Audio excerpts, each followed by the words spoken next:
Sejam bem-vindos ao nosso podcast de livros. Esse é. Hoje, vamos mergulhar de cabeça num tema Opa. que vamos combinar. Sim. É essencial para qualquer pessoa que busca sucesso e realização. É verdade. A arte de dominar o medo. Dominar o medo. E para nos guiar nessa jornada, temos um mestre. Napoleon Hill. Napoleon Hill. E seu livro, Liberte-se dos seus medos. Preparem-se para se surpreender. E já vi isso. A gente vai descobrir que, É. por mais paradoxal que pareça, o medo pode ser a porta de entrada para oportunidades incríveis. Incríveis. Hill traz exemplos reais de como isso acontece, baseados em suas pesquisas. O que me fascina no Hill é como ele vai direto ao ponto, Direto ao ponto. chamando o medo de uma doença Isso. um vírus mental que paralisa a gente Lisa. e impede de alcançar o que queremos. Impede. E sabe o que é mais assustador? O que? Ele é contagioso. Contagioso. É como quando a gente vê todo mundo em pânico durante uma crise. Tipo quando vemos todo mundo em pânico. Durante uma crise, seja uma pandemia Uma pandemia. ou uma crise econômica, Exatamente. de repente o medo toma conta e a gente acaba agindo sem pensar direito. Sem pensar. Mas Hill nos lembra que em cada crise, em cada obstáculo, existe uma semente de oportunidade. Olha só. É como se a gente tivesse por escolher. Vamos deixar o medo nos dominar ou vamos usar essa energia para impulsionar a gente para frente? Pra frente. É. Lembra daquela frase icônica? A única coisa que devemos temer é o próprio medo. Por essa é famosa. Hill explorou essa ideia muito antes de ela se tornar um discurso presidencial famoso. Verdade. É a prova de como a perspectiva pode transformar o medo em algo positivo. Positivo.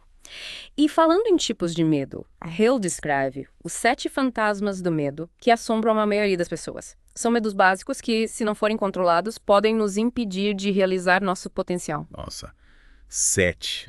Vamos desvendar cada um deles. Vamos. Acho que todo mundo aqui já sentiu pelo menos um desses fantasmas na pele. É verdade. Começando pelo medo da pobreza, que Hill considera o mais destrutivo de todos. É mais destrutivo. Imagina só. Você tá com uma ideia incrível, mas o medo da pobreza te paralisa. Você fica preso à preocupação com o dinheiro e essa energia negativa acaba te impedindo de correr riscos e buscar soluções. Nossa, É. é um ciclo vicioso, né? É. A gente se preocupa tanto com a falta que acaba atraindo mais escassez. Mais escassez. E esse medo nos impede de enxergar as oportunidades que estão bem na nossa frente. Bem na nossa frente. E aí entra o segundo fantasma, o medo da crítica. Esse eu conheço bem. Esse é o terror da era das redes sociais. É só. As pessoas têm tanto medo do que os outros vão pensar que deixem de ser autênticas e de correr atrás dos seus sonhos. Quantas ideias brilhantes será que já foram abafadas por medo do julgamento alheio? É de partir o coração. E argumenta que esse medo mina nossa autoestima, nos deixa indecisos Indecisos. e mata a nossa iniciativa. E se a gente for parar para pensar, as críticas fazem parte da vida, né? Fazem parte. O importante é saber filtrar o que realmente importa e usar o feedback para crescer. E o terceiro fantasma, Terceiro fantasma. o medo da doença. Se ganhou ainda mais força depois da pandemia, não é?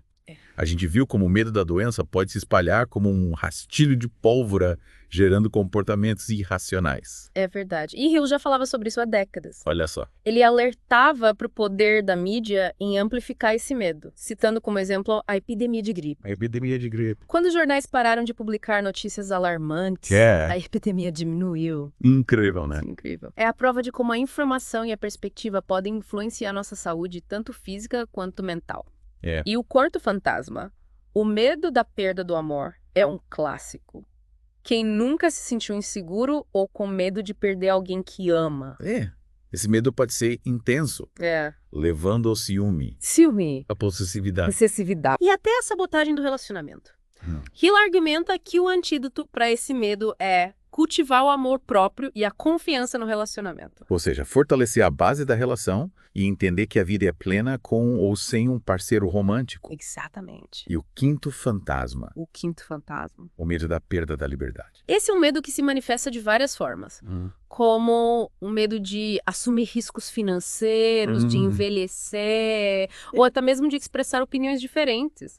Hill observa que esse medo nos leva à inércia, ao conformismo e à perda de oportunidades incríveis. É como se a gente se tornasse prisioneiro das nossas próprias crenças e medos. Aí perdemos a chance de experimentar a vida em toda a sua intensidade. Mas a lista de fantasmas continua, né? Continua. Chegamos ao sexto. Sexto. O medo da velhice. Esse medo está geralmente associado à ideia de declínio físico e mental, perda de independência e, claro, a proximidade da morte. É compreensível, mas Hill nos convida a encarar o envelhecimento com uma nova perspectiva. Olha só, ele argumenta que, em vez de temer a velhice, a gente deveria abraçá-la como uma fase de aprendizados, novas experiências e, por que não, de muita sabedoria. E, por fim, chegamos ao último fantasma, talvez o mais universal de todos. O medo da morte. Medo da morte. É natural sentir medo do desconhecido, mas Hill nos incentiva a refletir sobre a morte como parte natural da vida. Ele sugere que, em vez de nos paralisar, o medo da morte pode nos impulsionar a viver com mais propósito, a valorizar cada momento e a construir um legado que faça diferença no mundo. Exatamente. Ou seja, usar esse medo como um motor para viver com mais intensidade, buscando significado em tudo que a gente faz. Nossa, que interessante. E aí, qual desses fantasmas te assombra mais? Boa pergunta. Essa é a pergunta que a gente precisa se fazer para começar a trilhar o caminho da libertação. Afinal, como Hill mesmo diz, o medo é um estado mental que pode ser controlado e superado. Controlado e superado. E aí, prontos para continuar nossa jornada rumo à superação do medo. No bloco anterior, a gente desvendou os 7 fantasmas do medo. É verdade. Agora, a pergunta de $1 milhão. Como a gente combate esses fantasmas e assume o controle da nossa vida? É essa a questão depois de encarar esses medos de frente, né? A gente precisa encontrar as ferramentas certas para vencê-los. E Hill, como um bom mentor, nos dá um mapa, um guia para navegar por esse território. E o ponto de partida, segundo Hill, é a fé. Ele descreve a fé como a arma mais poderosa contra a doença. Mas não pense em fé no sentido religioso. Pense na fé como uma força interior, uma crença inabalável em si mesmo e no seu potencial. Mas como a gente cultiva essa fé quando tudo parece desmoronar? Quando os medos nos paralisam e a gente se sente perdido? É verdade, é um desafio. Parece um desafio tanto. Mas Hill não nos deixa na mão. Ele nos presenteia com uma fórmula poderosa, um passo a passo para desenvolver a fé mesmo nos momentos mais difíceis. Que legal. E essa fórmula se baseia em 3 pilares. 3 pilares. Me conta mais sobre isso. O primeiro pilar é a autossugestão. É como se a gente reprogramasse a nossa mente, alimentando-a com pensamentos positivos e de autoconfiança. Repetir afirmações que nos empoderam, que nos lembram da nossa força interior.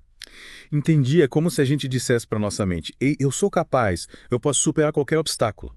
Isso. E essa repetição constante ajuda a fortalecer a crença em nós mesmos. É, exatamente. E Hill vai além, sugerindo que a gente dedique alguns minutos por dia para visualizar os nossos objetivos, a vida que a gente quer ter, imaginar o sucesso como se ele já fosse real. Visualizar o sucesso para atrair o sucesso.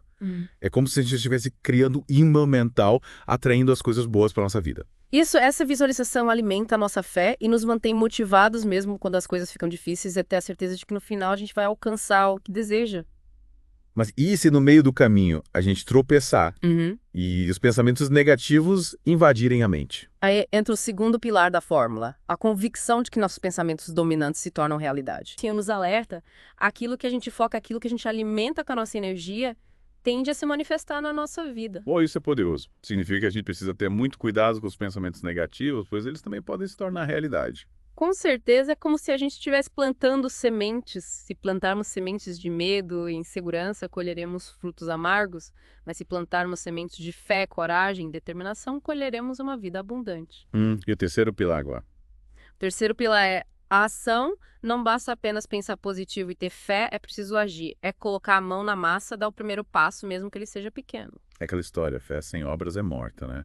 De nada adianta a gente acreditar que é capaz a gente não se mover se não fizer nada para concretizar os nossos sonhos. Perfeito. Hill nos incentiva a traçar planos de ação, definir metas, prazos e a começar a dar o primeiro passo rumo ao que a gente deseja. E ele também fala bastante sobre a importância de ter um propósito definido, um objetivo maior que nos guie e nos inspire a seguir em frente. Com certeza o propósito é o nosso combustível bússola, que nos aponta a direção certa. Quando a gente tem um propósito claro, os obstáculos parecem menores e a gente encontra força para persistir mesmo quando a jornada fica difícil.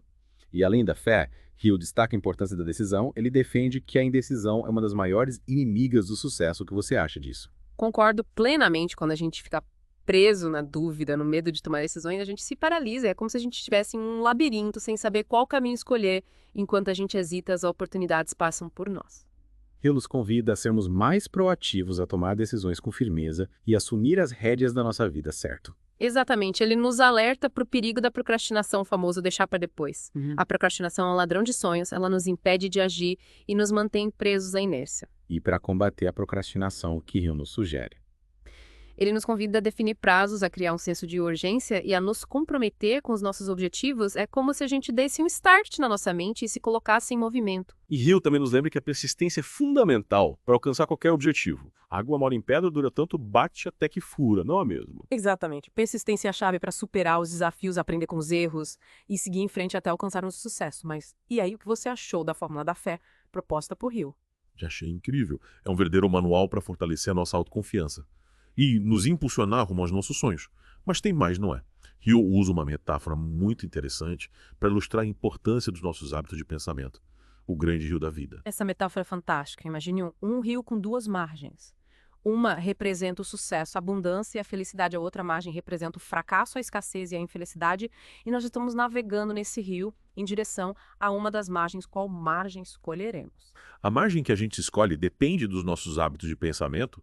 Se a gente cultivar pensamentos positivos de fé e de autoconfiança, a gente navega em direção à margem do sucesso. Mas se a gente se deixar levar pelos medos, pelas dúvidas e pela negatividade, a correnteza nos leva para a margem do fracasso. É por isso que Hill nos incentiva a sermos os comandantes do nosso barco, a escolher conscientemente a direção que queremos tomar e a controlar os nossos pensamentos. Ou seja, a gente tem o poder de escolher o rumo da nossa vida, que é o que... Mas, e para fortalecer ainda mais a nossa jornada, rumo ao sucesso, o que mais Hill nos ensina? Ele nos apresenta um conceito muito poderoso. O princípio da mente mestra preparada para desvendar esse mistério. Mente mestra, parece o nome de super-herói. É quase isso. Tô curioso para saber o que esconde por trás desse nome. Hill acreditava que a gente pode alcançar resultados extraordinários quando une forças com outras pessoas. Que compartilham dos mesmos objetivos e sonhos é como formar uma liga da justiça do sucesso. Então, a mente mestra é tipo um time de elite onde cada membro contribui com suas habilidades e conhecimentos para impulsionar o grupo todo. É isso. Exatamente. Hill defendia que a colaboração, o apoio mútuo e a troca de ideias são essenciais para o crescimento individual e coletivo. É como se a energia de cada pessoa se multiplicasse quando canalizada para um objetivo comum. Faz sentido, afinal duas cabeças pensam melhor do que uma, não é mesmo? E quando a gente se junta com pessoas que vibram na mesma frequência, a energia criativa flui com mais facilidade, mas Hill não para por aí, certo? Ele também fala sobre a importância do serviço da contribuição para o bem comum. E esse é um ponto crucial. Hill acreditava que quando nos dedicamos a ajudar os outros a fazer a diferença no mundo, a nossa própria vida ganha mais propósito e significado, como se a gente se conectasse com algo maior do que nós mesmos, expandindo a nossa consciência. E essa energia positiva que a gente emana ao servir o próximo acaba se refletindo em todas as áreas da nossa vida, né? É como se a gente abrisse um portal para a abundância e a prosperidade, tanto material quanto espiritual. Exatamente, é um ciclo virtuoso. Quanto mais servimos, mais recebemos, mais crescemos e mais felizes nos tornamos. E Hill nos desafia a usar esse princípio para combater o medo. Ele acreditava que o medo se dissipa quando a gente se concentra em algo maior do que nós mesmos. Ou seja, em vez de ficar remoendo os nossos medos e inseguranças, a gente deveria canalizar essa energia para fazer o bem, para contribuir para um mundo melhor. É como se a gente dissesse pro medo, sai para lá, tem coisas mais importantes para fazer. E é exatamente isso, quando a gente age com coragem e determinação, a gente inspira outras pessoas a fazerem mesmo, criando um movimento positivo em cadeia. É como uma onda de generosidade e bondade que se espalha pelo mundo. E assim, a gente vai construindo um mundo mais próspero, mais justo e mais feliz. Mas antes de encerrarmos nossa jornada pelo universo de Napoleon Hill, queria tomar um ponto que você mencionou no bloco anterior. A autoanálise... É verdade. Hill dedica um capítulo inteiro do livro Liberte-se dos seus medos. A autoanálise nos convida a fazer uma viagem interior, uma reflexão profunda sobre nós mesmos para identificar quais medos nos limitam e quais hábitos de pensamento precisamos mudar.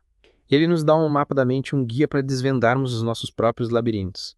E ele ainda oferece um questionário para nos ajudar nesse processo de autoconhecimento, não é? Sim, é um questionário bem completo que nos faz pensar sobre como reagimos a diferentes situações, como lidamos com as críticas, com os erros, com as influências negativas. É como se a gente estivesse se olhando no espelho com uma lupa, buscando entender os nossos pontos fortes e fracos. E essa autoanálise sincera e corajosa é o primeiro passo para a libertação, não é? É só quando a gente se conhece de verdade que pode começar a transformar os nossos medos em força e alcançar o sucesso que a gente tanto deseja. Concordo plenamente, e Hill nos mostra que essa jornada de autoconhecimento pode ser libertadora e nos impulsionar rumo a uma vida mais plena e feliz. Mas e você, o que achou de tudo o que aprendemos com Hill? Teve algum ensinamento que te tocou mais profundamente? Acho que a mensagem central de Hill, a ideia de que o medo é um estado mental que pode ser controlado e superado, foi o que mais me marcou. A gente não é vítima do medo, a gente tem o poder de escolher como reagir a ele, e a fé, a ação e o serviço são as ferramentas que ele nos dá para trilhar esse caminho. E para quem quiser se aprofundar ainda mais nos ensinamentos de Hill e embarcar nessa jornada de superação, o link para adquirir o livro Liberte-se dos Seus Medos está na descrição deste episódio. Esperamos que este mergulho no universo de Napoleon Hill tenha sido inspirador e motivador para você. Lembre-se, você tem o poder de vencer seus medos e criar a vida que sempre sonhou. A gente se encontra no próximo episódio do nosso podcast de livros. Até lá!